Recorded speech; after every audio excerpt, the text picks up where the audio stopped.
Nagtatangka umanong lumabas ng Pilipinas si dating House Speaker Martin Romualdez. Yan ang natanggap na credible intelligence report ng Office of the Ombudsman. Okay, bago natin mapanood yung buong video na yon, tatakas nga ba talaga? O, talagang mayroong balak yan. Hindi naman sisingaw sa kanila mga intel ho yan kung hindi ba talaga tatakas tong si Martin Romualdez ngayon. Malamang sa malamang baka itong pagbabalita nga ito baka nakatakas na. Ganun naman sila eh.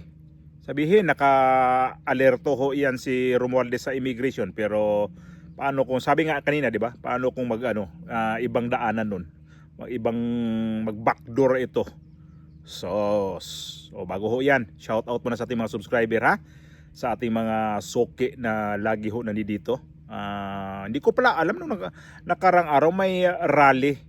Nabigyan lang ko ng information dito sa aking kaibigan si Ma'am Jana na nandun pala to sila sa rally. So sabi ko, di ko alam yun eh, kasi di rin binalita kasi nung nanood ako ng balita o nalaktawan ko ba o basta nakita ko lang yung mga video na yun o yung mga picture na yun sa Net25 yata yun, nakita ko lang.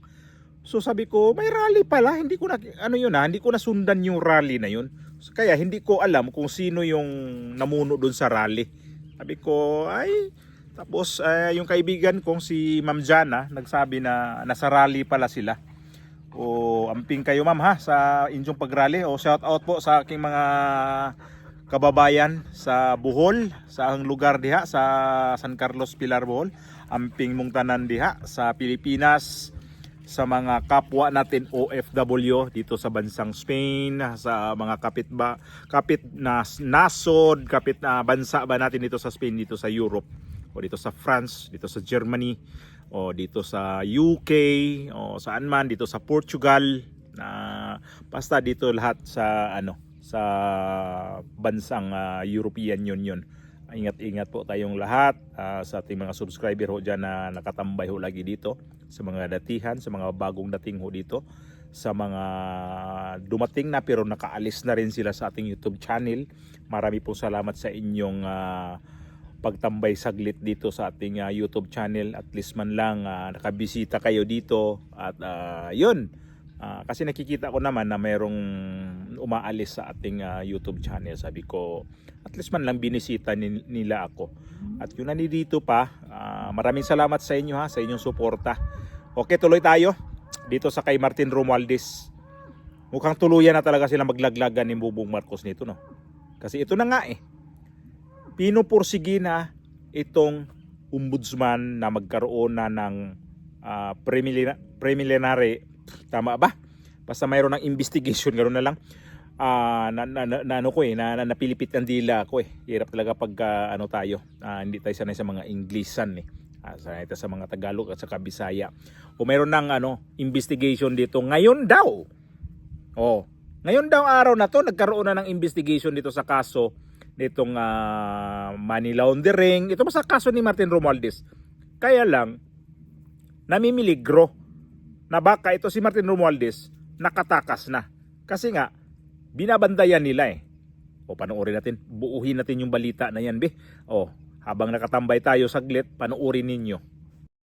Binunyag ngayon ang tanggapan ng ombudsman na nakakuha umano sila ng intelligence report sa umunoy tangkang pagtakas palabas ng bansa ni dating House Speaker Martin Romualdez. Kahit kahit pa may umiiral na precautionary hold departure order at nasa kasagsagan ng investigasyon ito pong ombudsman kaugnay sa pagkakadawit ito sa anomalya sa multimilyong pisong flood control projects kickbacks.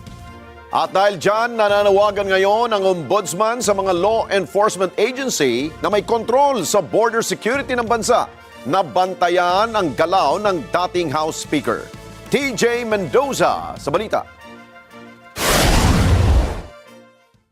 Nagtatangka umanong lumabas ng Pilipinas si dating House Speaker Martin Romualdez. Yan ang natanggap na credible intelligence report ng Office of the Ombudsman kahit pa may precautionary hold departure order na inilabas ng Sandigan Bayan laban sa dating leader ng Kamara.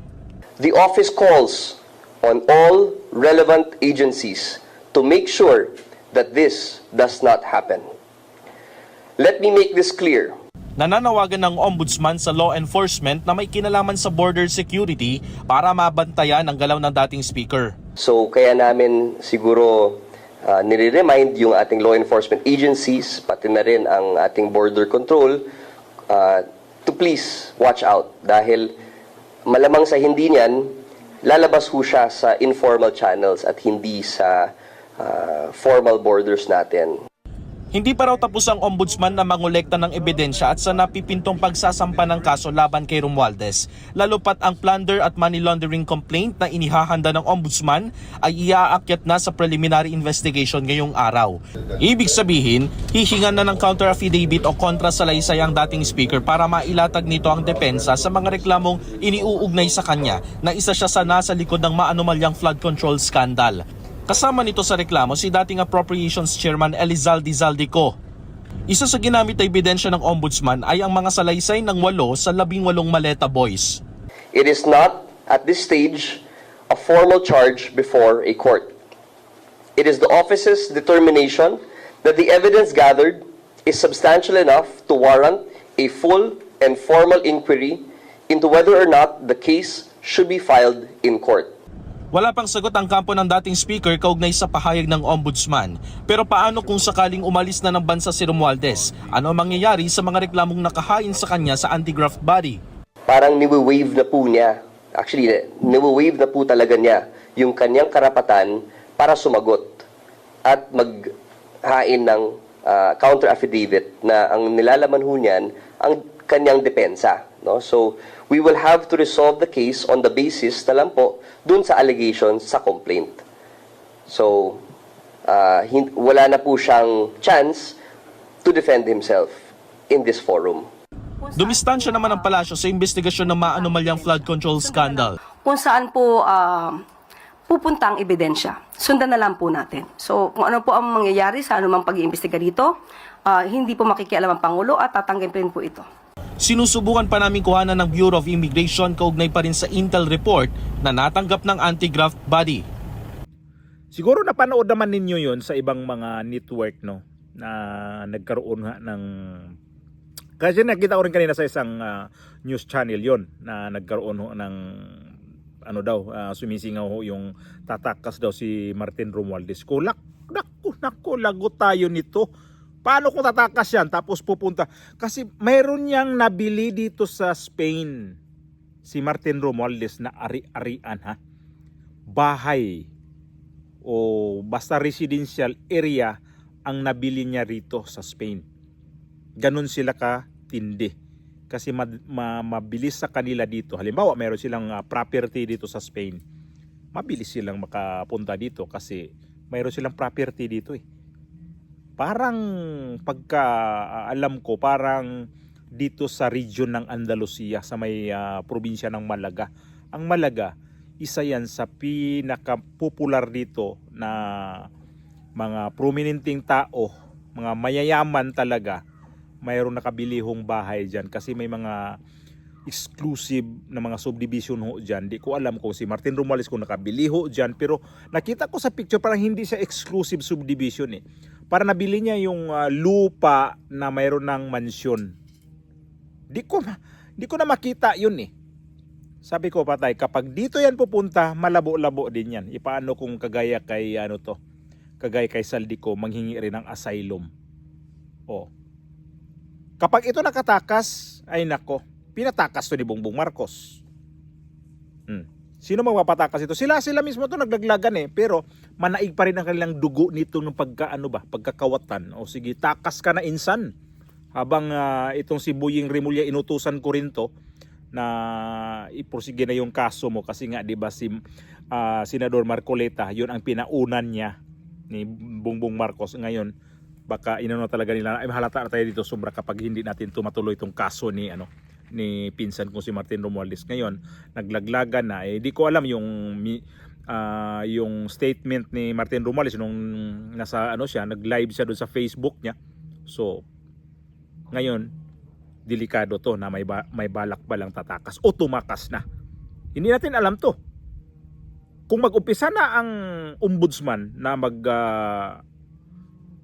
imbestiga dito, ipatawag na siya, sabi na tong sungki-sungki na si Clavano na to, na mayroon, nag-antay na lang sila ng counter affidavit dito kay Martin Romualdez.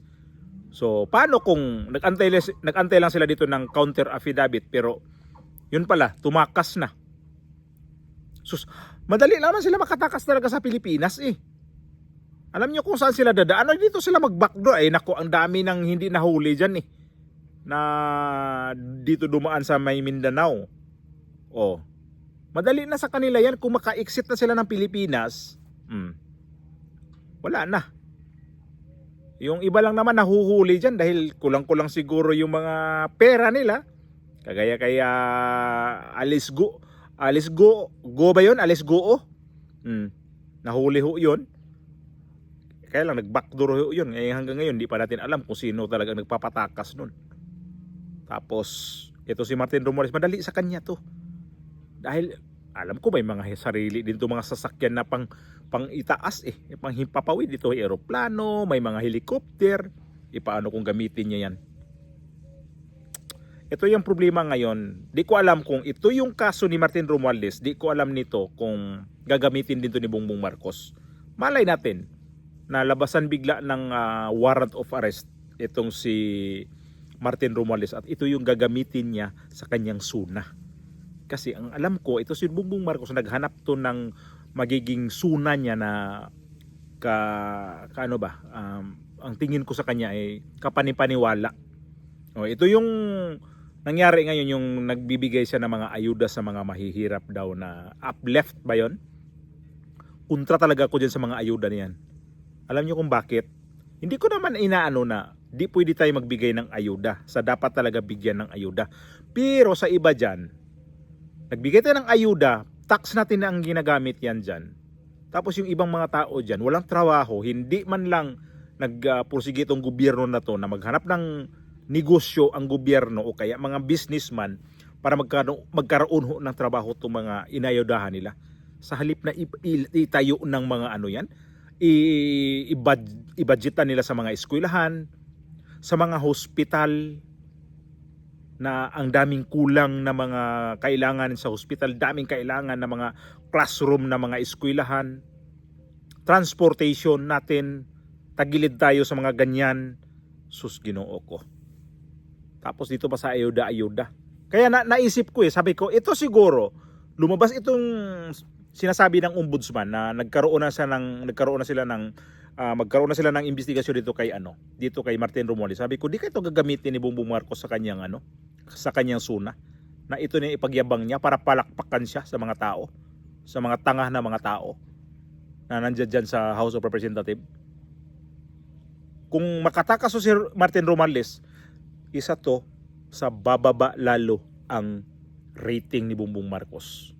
Kasi alam na, pinsan sila, tapos alam natin kung makatakas to, hindi tinutulungan siya. O ombudsman, bantayan nyo. Kung hindi nyo mabantayan yan, nako, mawala, parang bula.